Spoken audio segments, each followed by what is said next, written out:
सा आपने कदम उठाया, कुछ अपील हाँ करेंगे आप? माशाल्लाह, बहुत अच्छा सवाल पूछा। तो मेरी यही अपील है कि आप भी जो है तो जैसा मैंने एक लेटर दिया है, आप भी एक लेटर दीजिए। मेरी तमाम जो है तो हिंदुस्तान के जो है तो लोकसभा के जो इलेक्शन उम्मीदवार है, उनको मेरी ये अपील है।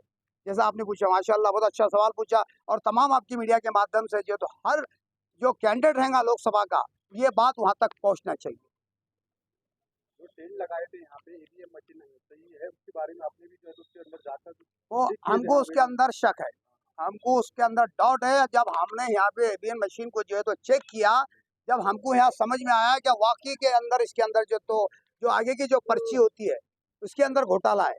तो हमारी ये मांग है कि ईवीएम मशीन के साथ साथ जो पर्ची के साथ में आगे की जो पर्ची होती है वो भी निकलना चाहिए, उसके साथ में उसकी क्वांटिटी होना चाहिए।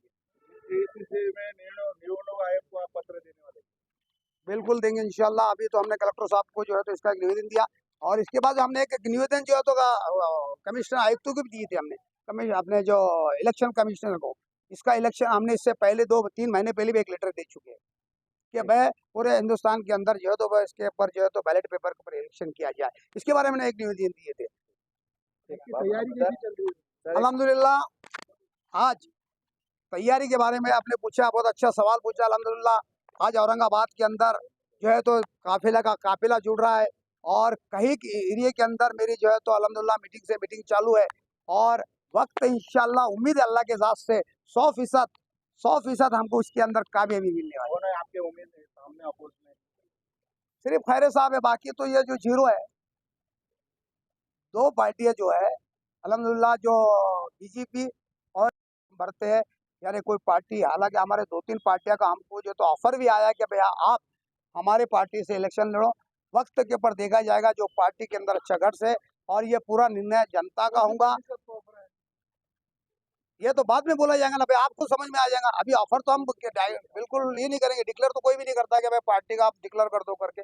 लेकिन अल्हम्दुलिल्लाह कोई पार्टी का हमको ऑफर आया कि भाई हम बम्बई से लड़ रहे हैं, क्या है वो एमआईएम वाले आपको जो भी अगर से मकसद सामने आएगा, जो भी अगर से इंशाल्लाह हम उससे पार्टी से हम इलेक्शन लड़ेंगे।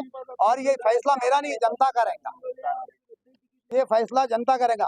और आप जैसा तुमने पूछा कि वो बम्बई को जा रहे, ये तो घबराहट है ना भाई, ये तो घबराहट है। अभी से तो घबराहट छूट गई, अभी तो शुरुआत है, अभी ये सिर्फ शुरुआत है, अभी तो ये टाइटल है, अभी तो पूरी पिक्चर बाकी है। देखते जाओ औरंगाबाद शहर के अंदर, औरंगाबाद के अंदर कैसे कैसे जो है तो मसले आते हैं। अल्हम्दुलिल्लाह पूरी जनता मेरे साथ में है, और हिंदू मुस्लिम सिख मेरे साथ में है, और उम्मीद है अल्लाह के ज़ात से इलेक्शन इंशाल्लाह मैं जरूर चुन के आऊँ। अभी आप जो सवाल किए मुझे ईवीएम के बारे में, तो ईवीएम के बारे में तो पूरे ऑल इंडिया में समझो एक आवाज उठाई जा रही है, उस पर शक जाहिर किया जा रहा है कि ईवीएम मशीन पे जो काउंटिंग होती है उसमें बहुत सारा गैर प्रकार हो सकता है। उसके बारे में बहुत सारी रिट पिटिशंस जो सुप्रीम कोर्ट में भी दाखिल की गई है। पीछे एक सुप्रीम कोर्ट के जो बार काउंसिल का एक इलेक्शन हुआ था, उस वक्त ईवीएम से उसकी अपना वोटिंग का उसमें सामने आया थी बात। तो पूरे जो वकील संघ वहाँ का जो था उन्होंने उसका विरोध किया था, और उन्होंने कहा था कि हमको इस पर विश्वास नहीं है।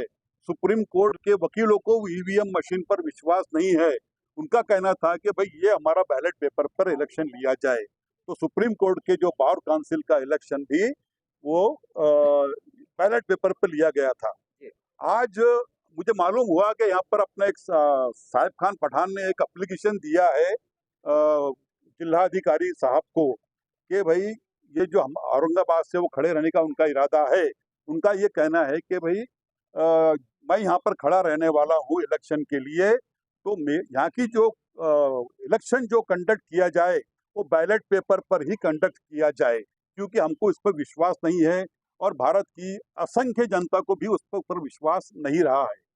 उनका ये भी कहना पड़ा कि भाई अगर ये इतने शॉर्ट पीरियड के अंदर अगर ये बैलेट पेपर पर इलेक्शन लेना मुमकिन नहीं है, तो उन्होंने ये भी मांग की है कि जो इलेक्शन जो अपना वीवीएम पर जो इलेक्शन लिया जाएगा उसके साथ में वीवीपैट भी अब मशीन रहती है, उसके ऊपर एक पर्ची निकलती है कि किसको आपने वोट दिया है। तो इनका ये कहना है मेरी जानकारी के मुताबिक कि वो वीवीपैट की भी काउंटिंग की जाए, वीवीपैट की जो मतपत्रिका है उसकी भी काउंटिंग की जाए। ईवीएम मशीन के साथ साथ तब तक के जो काउंटिंग का रिजल्ट डिक्लेयर ना किया जाए। एक बात यहाँ पर पीछे यहाँ पर ये लगा था, यहाँ पर एक पंडाल भी लगाया गया था, उसमें ही बताया जा रहा था कि भाई ये ईवीएम मशीन कितनी सुरक्षित है। उसमें ये भी दिखाया जाता था कि वोट करने के बाद समझो उसमें जो पर्ची निकलती उसमें दिखाया जा रहा कि किसको आपने वोट दिया है वो। लेकिन जो कुछ लोगों क्या ऐसा भी सुनने को मिला है, एक इलेक्शन ऑफिसर ने, मद्रास के इलेक्शन ऑफिसर ने एक ये बात इलेक्शन कमिश्नर को, मुख्य निवडणूक आयोग को दी थी कि ये मुझे इस पर भरोसा नहीं है। 2019 के इलेक्शन में एक पोलिंग ऑफिसर ने दिया है कंप्लेंट एक, कि मुझे इस पर भरोसा नहीं वीवीपैट के ऊपर और ईवीएम के ऊपर, क्योंकि उसके अंदर जो जब बटन दबाया जाता है तो उसका जो कमांड पहले जाती है प्रिंटिंग मशीन को, प्रिंटर को जाती है पहले, उसमें पर्ची निकलती है बाहर, बाद में कमांड जाती है वो ईवीएम मशीन की तरफ। जबकि हमारे कंप्यूटर में जब हम काम करते हैं तो पहले हमारे कंप्यूटर के मेन पैनल के ऊपर जाकर के समझो कंट्रोल पैनल पे जाकर के उसका सेव होता है वो, बाद में हम उसके अंदर जो है वो प्रिंट का कमांड देते हैं। लेकिन उसका कहना ये पड़ा था कि ये जो बटन दबाने के बाद पहली कमांड जाती है प्रिंटर को और बाद में जब कमांड जाती है वो कंट्रोल पैनल को। तो इस वजह से क्या है कि कंट्रोल पैनल के अंदर छेड़छाड़ की संभावना से इनकार नहीं किया जा सकता है। तो इसीलिए सभी की जो डिमांड है, ज्यादातर लोगों की डिमांड यही है कि ये इलेक्शन जो है कंडक्ट जो किए जा रहे हैं बैलेट पेपर पे किया जाए। अगर शक्य नहीं है तो कम से कम उसकी जो काउंटिंग है ईवीएम मशीन के जो डाटा रहेगा उसके साथ ही साथ वो वीवीपैट की जो पर्चियां हैं उसके भी काउंटिंग की जानी चाहिए। ऐसा एक एज ए नागरिक मेरा ये कहना है। मेरा तो ये भी कहना है कि भारत में जो 543 लोकसभा की सीट है, वहां पर जिन उम्मीदवारों को इस पर शक है कि ये ईवीएम मशीन पे घोटाला हो सकता है, उन्होंने भी आज ही या इलेक्शन का अपना फॉर्म भरने से पहले कलेक्टर को या जो निवडणूक निर्णय अधिकारी है उनके पास में एक लेटर देना चाहिए कि भाई ऐसा ऐसा ये है, आप इसका वीवीपैट की भी काउंटिंग करो, उसके सिवा आपने उसका रिजल्ट डिक्लेयर नहीं करना चाहिए। हो सकता है ये बात कि वो जब काउंटिंग होने के बाद वो मानेंगे नहीं, तो आप उस वक्त भी आप एक ऑब्जेक्शन दाखिल कर सकते हैं वहां पर मैं जो काउंटिंग का रिजल्ट डिक्लेयर करने से पहले। ऐसा किया जाए तो हमको उस पर इंसाफ मिलेगा। और दूसरी बात यह है, भारत में जो राज है वो नागरिकों का राज है। नागरिक नहीं चाहते कि भाई इलेक्शन ईवीएम पर हो, नागरिक चाहते हैं कि बैलेट पेपर पर लो। तो गवर्नमेंट को क्या प्रॉब्लम है बैलेट पेपर पर लेने का? सीधी सीधी बात है।